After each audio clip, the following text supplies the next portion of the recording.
My stepmom said, "You're lucky we let you stay after everything." I didn't say a word. Just slid the deed across the table, with my name on it. She read it twice, then asked if I was joking.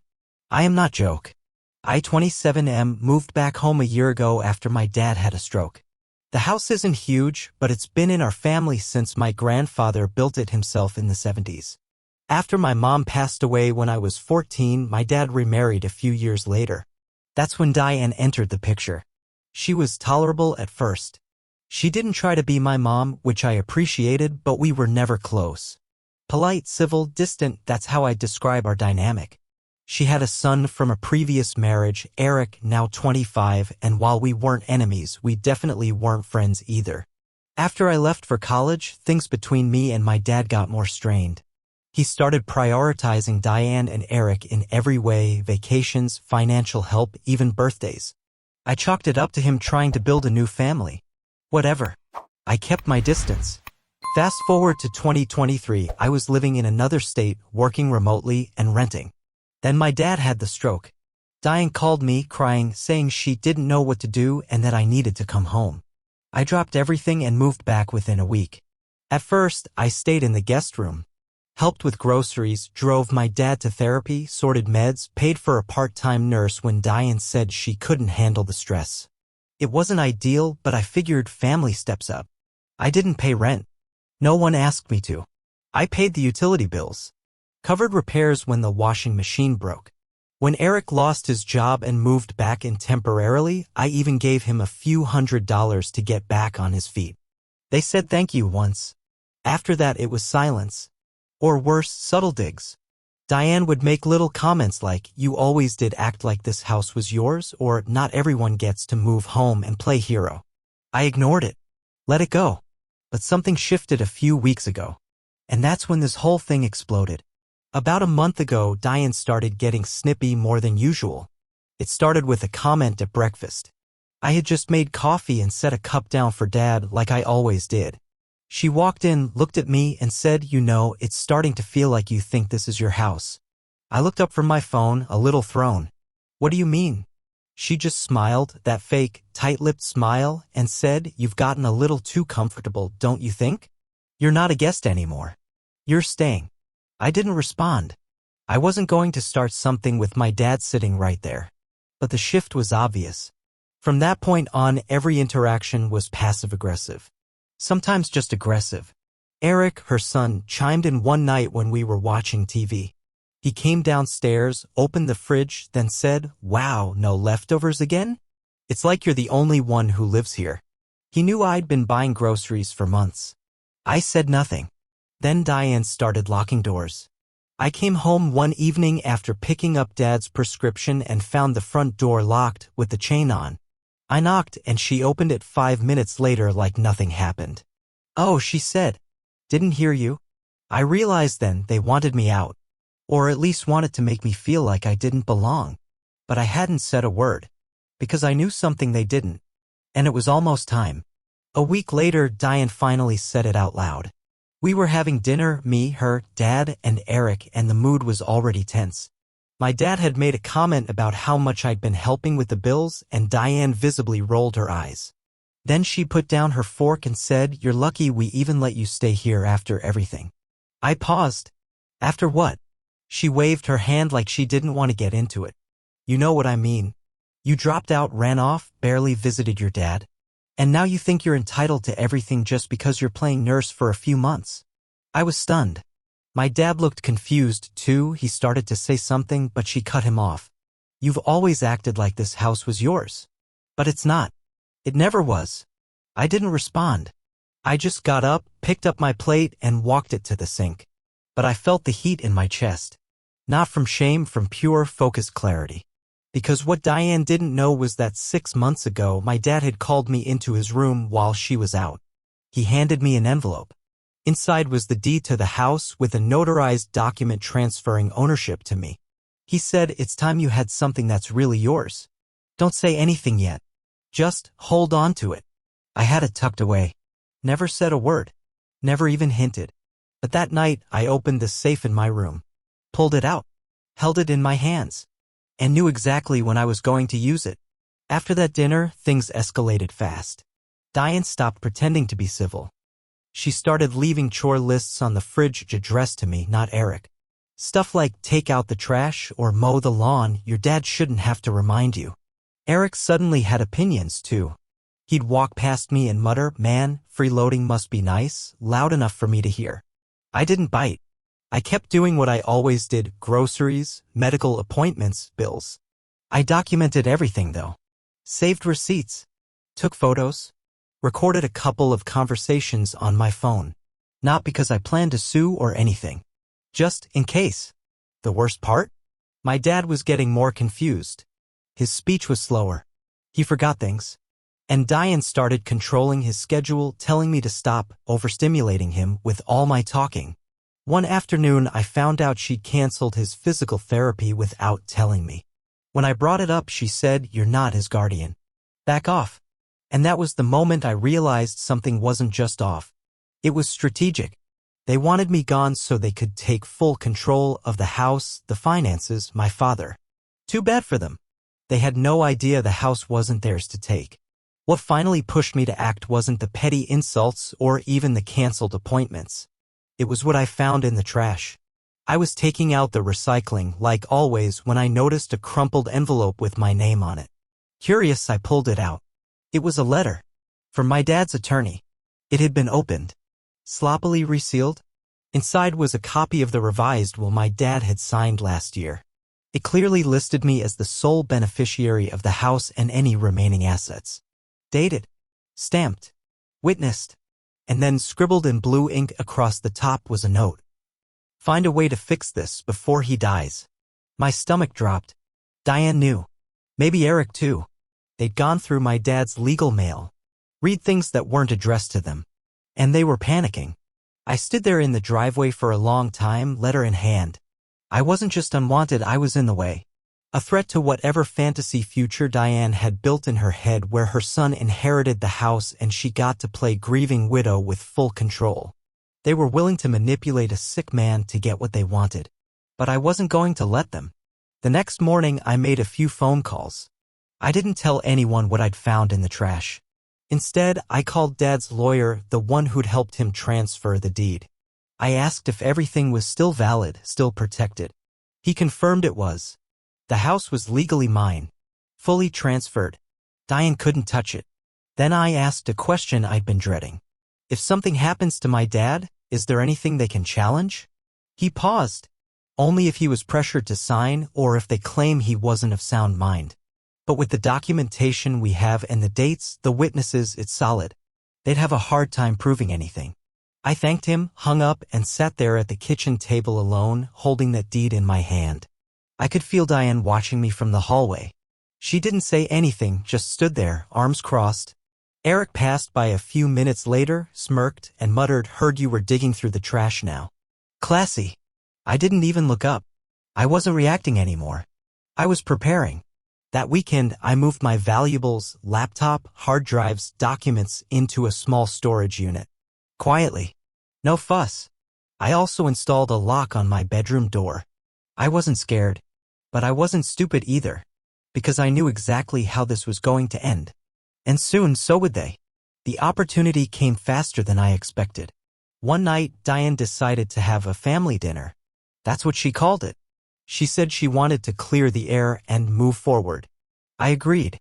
I knew what she was trying to do, get me to say something dumb, make me emotional, twist the narrative in front of Dad. But I wasn't going to give her the satisfaction. When we all sat down, me, Diane, Eric, and Dad, she brought out a bottle of wine.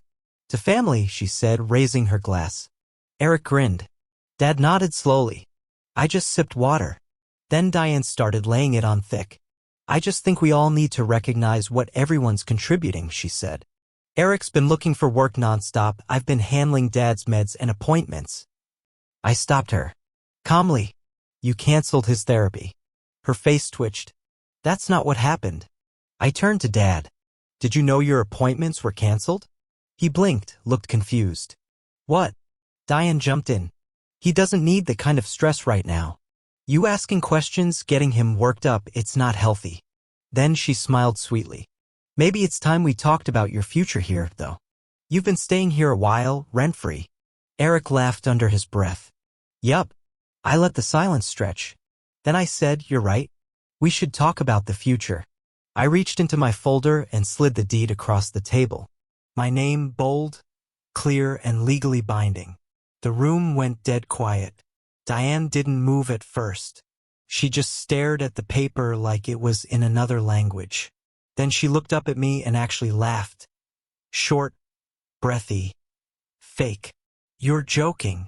I didn't say a word. She picked up the deed, eyes scanning it. Once, twice, then again. Her hands started to shake. Eric leaned over to look. What is that? My name, I said. On the title. Full ownership. Transferred last year. Witnessed. Notarized. Filed. Diane blinked. But no. No, your father, he wouldn't do that without talking to me. He did. She turned to Dad. Tell me this isn't real. Tell him it's a mistake. My dad just looked confused. He mumbled something about security and his decision. Eric stood up suddenly. This is BS. You think a piece of paper makes this your house? It is my house, I said quietly. Not if we contest it. Diane snapped. This isn't over. We'll take it to court. We'll get a lawyer. You manipulated him, didn't you? I stayed calm. Everything was done legally.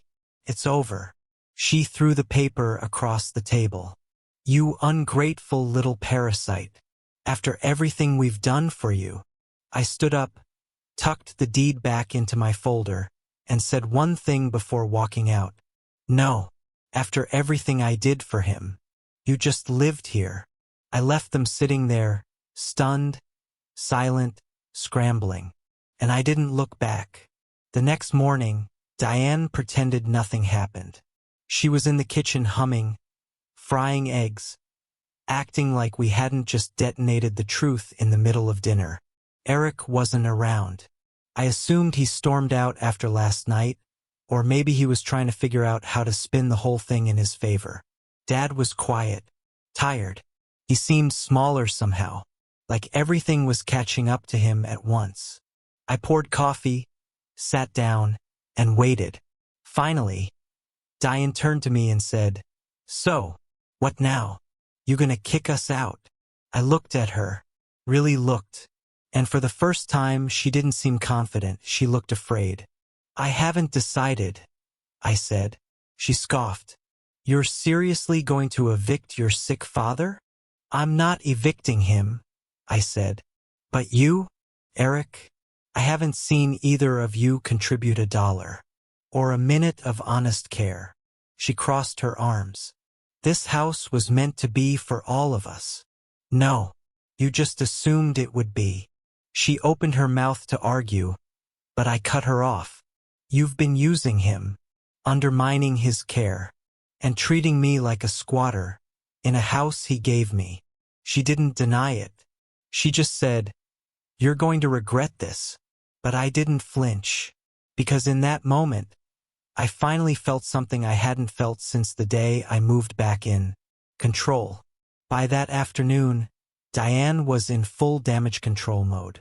She started posting on Facebook vague, passive-aggressive stuff like, After everything I've sacrificed, it's the ones you open your home to who turn on you.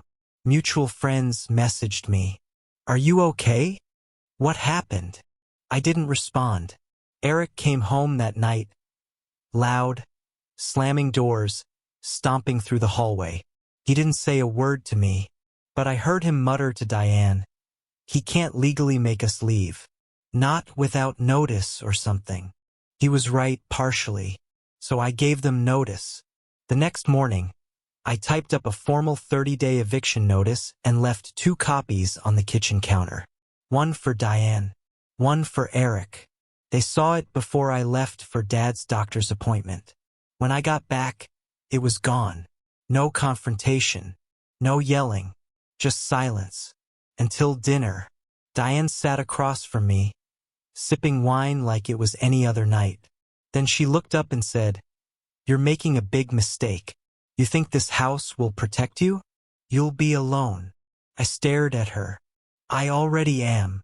She didn't have a comeback. Eric didn't even come downstairs. And I realized the more control I reclaimed, the smaller they became. They were still under my roof. But they were already losing. It didn't take long for Diane to escalate. 2 days after the eviction notice, I got a call from my aunt, my mom's sister. She says you're trying to steal the house, she said, voice low. That you tricked your dad while he was sick. I felt my jaw clench. Did she tell you I've been paying for everything for a year? That she canceled his therapy behind my back? That I have the deed, signed, notarized, and filed before his stroke? Silence. Then my aunt sighed. I didn't think so. Turns out Diane had been calling everyone. Extended family, church friends, even Dad's old co-workers. Spinning this story about how I manipulated a vulnerable man and was now throwing them out onto the street. She was smart about it, too. Never said my name directly, just enough to paint the picture. The pity posts on social media got worse. Eric even added one. Some people will steal from their own blood and sleep just fine at night. I didn't reply to any of it. Instead, I doubled down. I met with the lawyer again. Had him review the documents, send me a written confirmation that everything was still airtight. And I scheduled a full wellness check for Dad from an independent geriatric specialist just to get documentation of his mental state from a neutral party. If they were going to lie, I was going to come with receipts. Because I wasn't just kicking them out. I was taking my house back. A week before the move-out deadline, Diane snapped. I came home from a late grocery run, walked into the kitchen, and all the food I'd bought was gone. Just emptied. Fridge wiped out. Pantry cleared. Even the coffee.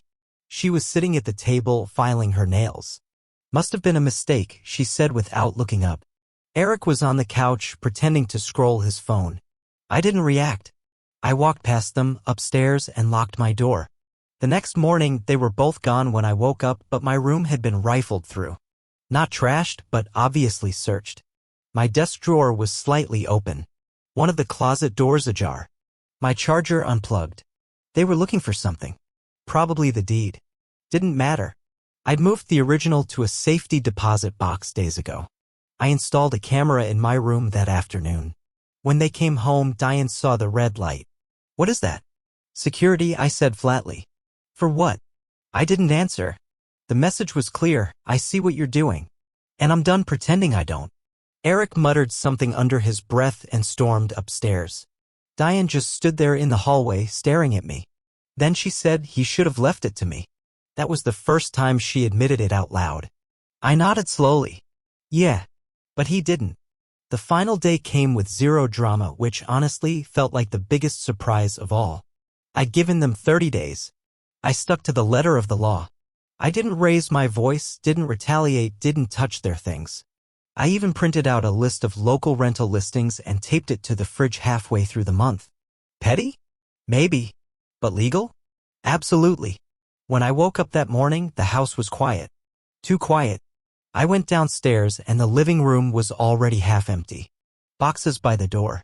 Eric's sneakers gone. The framed photo of Diane and my dad removed from the hallway. Around 10 a.m., U-Haul pulled into the driveway. Eric didn't say a word as he loaded his things. No eye contact. Just tension.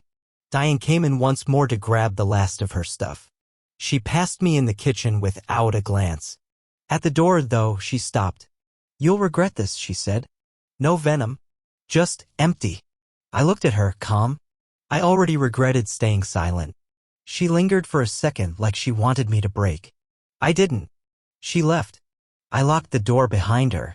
And for the first time in over a year, the house felt quiet, not like something was missing, but like something toxic had finally been drained out. In the days that followed, the silence was strange. I kept expecting Diane to come back for something she forgot or Eric to send some half-baked legal threat. But nothing came. Not even a text. I finally had space to breathe, but it wasn't peaceful right away. The house felt hollow. Like it needed to be aired out not just physically but emotionally. Dad was quieter too. Calmer. We sat on the porch together most evenings. I'd make coffee and he'd sip it slowly, sometimes without speaking. One night, he looked at me and said, "I'm sorry I let her treat you that way." I didn't say anything at first. Then I nodded. "I'm sorry I stayed quiet as long as I did. That was all we needed." I started putting the house back together. Repaired the things Diane let fall apart. Donated the furniture she insisted on keeping. Opened windows. Let light in. People who had ghosted me during her smear campaign started reaching out, some apologizing, others just curious. I didn't entertain it. I wasn't interested in fixing anyone's perception. I was too busy rebuilding something real. And that started with finally making this house mine. It's been 3 months since they left. The house feels different now, not just quieter, but lighter. I wake up without waiting for tension to find me. I cook without watching my back. I walk from room to room and remember that I kept this place running. I stood by my dad. I stayed when everyone else was pretending to care. He's doing better now. Not perfect, the stroke changed him, but better. Stable. Safe. And that's all I wanted. Sometimes I catch him looking around the living room, a bit lost. Once he asked, "Where's Diane?" I just said, "She moved out," and he nodded like part of him already knew. If you'd told me a year ago that I'd be evicting my own stepmom and her adult son from a house they thought they could take, I would have laughed. But here's what I've learned. Family doesn't mean loyalty. History doesn't mean ownership. And silence never protects you, it only delays the damage. If you're reading this and you're being made to feel like a guest in your own life, in your own home, document everything. Know your rights. And when the time comes, don't yell. Just slide the deed across the table. Let the silence do the talking. You'll know who really had power all along. Subscribe for more daily stories.